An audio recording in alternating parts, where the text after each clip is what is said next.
അങ്ങനെയാണെങ്കിൽ ചില ശാപവാക്കുകൾ ഇതും ഒരു ഈ പറഞ്ഞ പോലെ ഫ്രീക്വൻസിയാണ് അല്ലേ? ഇപ്പോൾ ഞങ്ങൾ വീട്ടിൽ അച്ഛനും അമ്മയും മക്കളോട്ടൊക്കെ ഇങ്ങനെ വഴക്കം കൂടുമ്പോൾ നീ ഗുണം പിടിക്കാതെ പറഞ്ഞ നീ രക്ഷപ്പെടണം, ആ ഒരു വെറുതെ ജസ്റ്റ് ഒരു കാര്യം വെറുതെ അല്ലെങ്കിൽ വലിയ സീരിയസ് ആയിട്ട് അല്ലാതെ പറയുന്നതാണ്. അതുപോലെ തന്നെ ഈ ചില കൂടോത്തങ്ങൾ, മുട്ട, കോഴിത്തല, ബ്ലാക്ക് മാജിക്, അപ്പോൾ ഈ ചിലർ അത് മറികടന്നാൽ പ്രശ്നം, അങ്ങനെ കുറേ പ്രശ്നങ്ങളുണ്ട്. അപ്പോൾ ഇതൊക്കെ എങ്ങനെയാണ് ലീനയുടെ കാഴ്ചപ്പാടിൽ എങ്ങനെയാണ് ലീനയാണ്? ഇതിലിപ്പോൾ പറയാനാണെങ്കിൽ നേരത്തെ ഞാൻ പറഞ്ഞു നമ്മളെല്ലാം സാധാരണ മനുഷ്യർ ഇൻക്ലൂഡിങ് മീ, ഓക്കെ, നമ്മളെല്ലാം നമ്മുടെ ഡെയിലി ലൈഫിൽ പോകുമ്പോൾ നമുക്ക് ഇമോഷണൽ അപ്പ് ആൻഡ് ഡൗൺസ് വരും.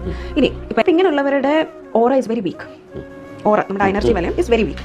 ഇങ്ങനെ വീക്കായി ഇരിക്കുമ്പോൾ ആരെങ്കിലും പറഞ്ഞാൽ മതി, നമ്മൾ അവരോടൊന്നും ചെയ്യേണ്ട, അവർ നമ്മുടെ എതിരെ എന്ത് ചെയ്യുന്നു നമുക്ക് വലിക്കും. ഇപ്പം നമ്മുടെ അച്ഛനമ്മ ആയിക്കോട്ടെ, നമ്മൾ വീട്ടിലെ ഒരു പ്രശ്നം, പക്ഷെ ആ പ്രശ്നത്തിൽ നമ്മൾ ഇങ്ങനെയല്ല പ്രശ്നം ഉണ്ടാകുന്നത്, അതിനൊരു ബാക്ക് സ്റ്റോറിയാണ്. കുറേ നാൾ ഈ പറയുന്ന അച്ഛനും അമ്മ ആയിക്കോട്ടെ, ഇത് ഗോ ത്രൂ ചെയ്യുന്ന മക്കളായിക്കോട്ടെ, they going through a very bad phase, naturally their aura is weak. അപ്പം ഈ പറയുന്ന അച്ഛനും അമ്മ ആയിക്കോട്ടെ, ആരും ആയിക്കോട്ടെ, ഓർക്കേണ്ട ഒരു കാര്യം, നമ്മുടെ ചിന്തകൾക്ക് എനർജി ഉണ്ട്. ഒരു കാര്യം നമുക്ക് എനിക്കിത് വേണം എന്ന് ചിന്തിച്ചുകൊണ്ടിരുന്നാൽ ഇറ്റ് വിൽ ഹാപ്പൻ. സെയിം അവൻ നന്നായി വരരുത് നമ്മൾ ചിന്തിച്ചുകൊണ്ടിരുന്നാൽ it will work. Same goes with your words. നമ്മളൊരു സേയിങ് ഇല്ലേ, വേർഡ്സ് ആർ ലൈക്ക് സോൺസ്. മനസ്സിലായി? നമ്മൾ പറയുന്ന കാര്യങ്ങൾ ഇമോഷണൽ ബേസ്റ്റിൽ പറയാൻ പാടില്ല.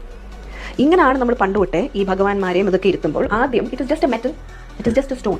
ഇതിനെങ്ങനെ ഈ പവർ ഉണ്ടാകുന്നത്? ഞാൻ പറയില്ലേ, നമ്മുടെ വാക്കുകൾ, നമ്മുടെ ചിന്തകൾക്ക് പവർ ഉണ്ട്. നമ്മൾ കോൺസ്റ്റന്റ്ലി അതിനെ നമ്മൾ പൂജിച്ച് കഴിയുമ്പോൾ ദിസ് വിൽ ഗെറ്റ് ചാർജ്ഡ്.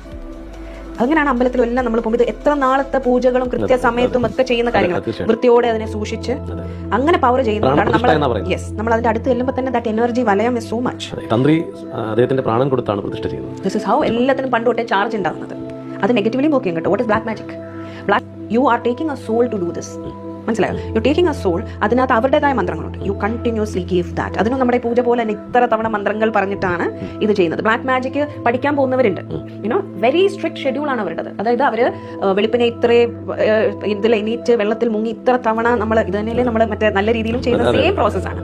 അപ്പൊ ഈ ബ്ലാക്ക് മാജിക് അണ്ടു ചെയ്യുന്നവർ ഇതിന്റെ പ്രോസസ് ആദ്യം പഠിച്ചാലേ പറ്റുള്ളൂ. മനസ്സിലായി? ചെറിയ രീതിയിലൊക്കെ പഠിക്കുന്നവരുണ്ട്, ബട്ട് സ്റ്റിൽ ചെറിയ രീതിയിലും പഠിക്കുന്നവർ ആലോചിച്ച് നോക്കിയാൽ കണ്ടിന്യൂസ് അത് ചെയ്ത് അതിന് ചാർജ് ആക്കും. ചാർജ് ആക്കിയാൽ if your aura is weak it will come to you for sure.